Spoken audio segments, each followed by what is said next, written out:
Peace talks have once again reached a deadlock. The president of Ukraine, Volodymyr Zelensky, apparently after his initial review of all the amendments to Donald Trump's peace plan, stated that the peace talks are once again at an impasse. According to Zelensky, the negotiations on the peace initiative promoted by the United States remain difficult and divided on key issues, especially regarding Donbass.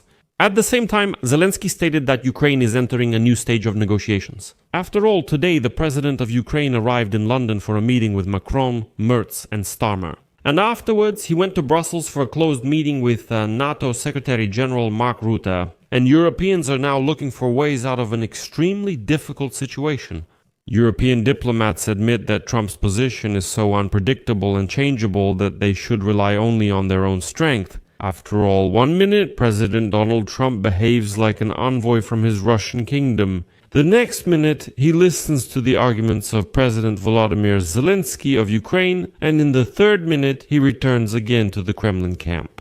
And so it goes in circles. As the United States administration becomes an unreliable mediator instead of a reliable ally, Europe is now in a difficult position. But there is also a main indicator that peace will not come anytime soon.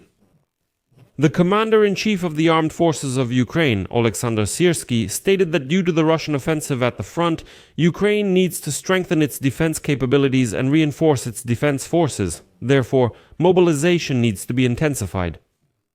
Hello friends, my name is Pechiy. Let's discuss this topic together, but before we start, I ask you to like this episode, subscribe to the channel, and don't forget to write a detailed comment under this episode. Also subscribe to my Telegram channel Pechiy News, the link is in the description of this video, there we publish breaking news as it comes in. If you want to support the work of this YouTube channel, you can do so financially with any donation or subscription using the links and details in the description of this video. I would be grateful for any support you can give. Today, December 8, Ukrainian President Volodymyr Zelensky announced the start of a new diplomatic week. The head of state stated that in the coming days, intensive consultations are planned with European partners focusing on security issues, strengthening Ukraine's defense capabilities and new aid packages. According to him, special emphasis will be placed on strengthening air defense systems and ensuring long-term funding. Zelensky also reported on recent substantive contacts with representatives of the President of the United States.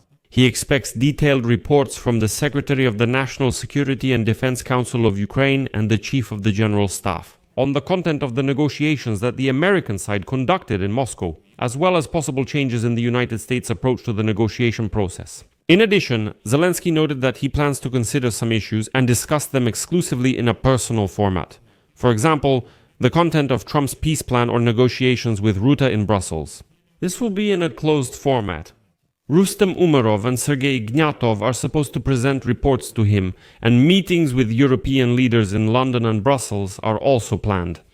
But a little later, Volodymyr Zelensky in fact admitted that the peace talks are once again reaching a dead end. As Zelensky stated, the negotiations on the peace initiative promoted by the United States of America still remain difficult and divided on key issues, primarily regarding Donbass. According to Zelensky, the participants in the negotiations have not reached a unified vision regarding the future of Donetsk and Luhansk regions.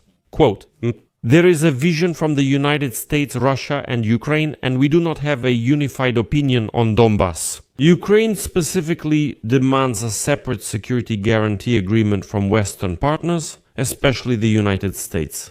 These issues, as well as control over the eastern regions, were called sensitive and requiring further discussion by Zelensky." Interestingly, Zelensky's comments came after criticism from United States President Donald Trump, who stated that he is a bit disappointed that Zelensky has not yet read Trump's peace proposal, to which Zelensky responded with a quote,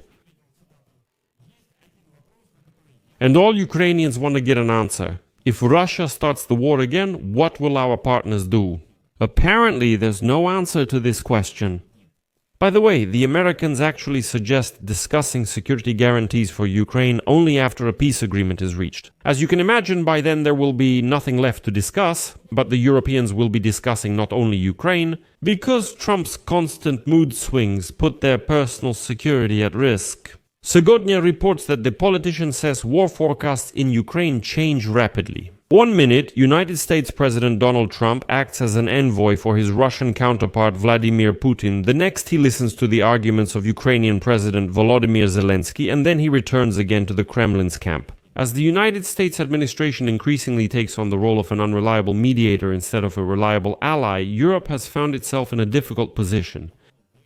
And then there's a quote that refers to today's meeting in London.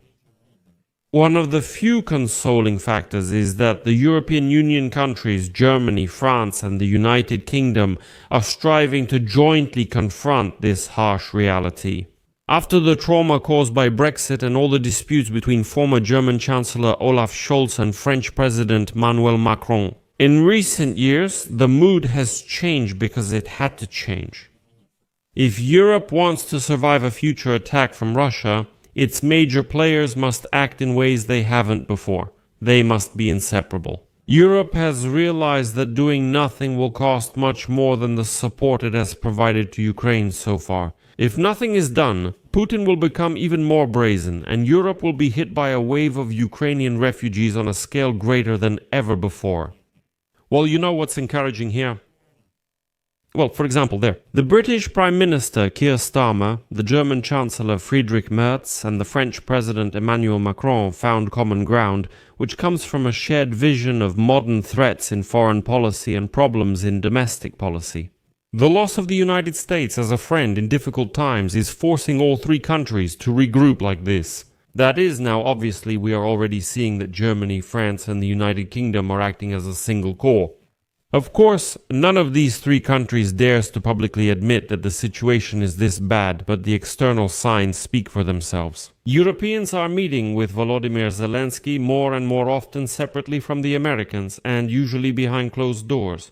Plus, as we see, Ukraine is now relaying the Americans' position to Europeans. This attention is understandable. Many representatives of defense agencies in Europe are increasingly concerned that if Ukraine is put under enormous pressure to agree to some kind of dirty deal between Trump and Putin, public support for increasing defense spending will clearly decrease. Because ordinary society will feel like, listen, yes, the matter is settled, although in reality that will not be the case at all. And now some are already saying, well, listen, we are just 2 steps away from a peace deal, literally just a couple more weeks, and peace will be established. Well, because politicians are sending such messages, for Putin it's definitely not the end. The Russian dictator has tied his political survival, the system of power, and the country's economy to the idea of an alleged Western threat that surrounds Russia and is about to attack it. That's why he recently stated that Russia is ready for war if Europe starts it. He simply can't afford to stop inventing threats. Just imagine an unwashed Russian who, it turns out, isn't actually threatened by anyone, but this Russian has been used to living like this for over 20 years. In conditions where the authorities say the entire damned West is about to attack us, they're trying to strangle us, and so on and so on. This makes society consolidate, but without a threat, there's nothing to unite around since there are no achievements. There are only 2 ways here. You either consolidate society around your nation's achievements, or you consolidate it around a threat to your nation. Russians don't have the first, so they came up with the second. Well, if the United States imposes the deal that's being discussed right now, it will mean that any future war by Putin against any European country will end the same way, with the surrender of territories and interests. And Trump won't care at all who we're talking about. Ukraine, Estonia, Lithuania, Poland, it doesn't matter at all. That would mean a return to the politics of great powers. It's a kind of Yalta 2.0.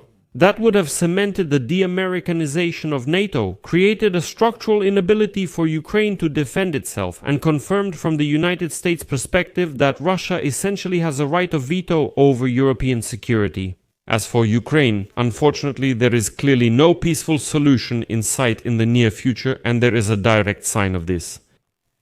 The commander-in-chief of the armed forces of Ukraine, Alexander Syrskyi, stated that due to the Russian offensive on the front, Ukraine needs to strengthen its defense capabilities and reinforce its defense forces. This refers to mobilization, recruitment, and new contacts. Quote, "The enemy remains on the offensive, leaving us no choice but to boost our defenses and reinforce our army. The key focus of our efforts is not hardware, but people." I'll leave it at that for now. Share your opinions and conclusions in the comments below this episode. Subscribe to the channel, hit the bell, and don't forget to like. That's all for now. Take care, everyone. See you next episode.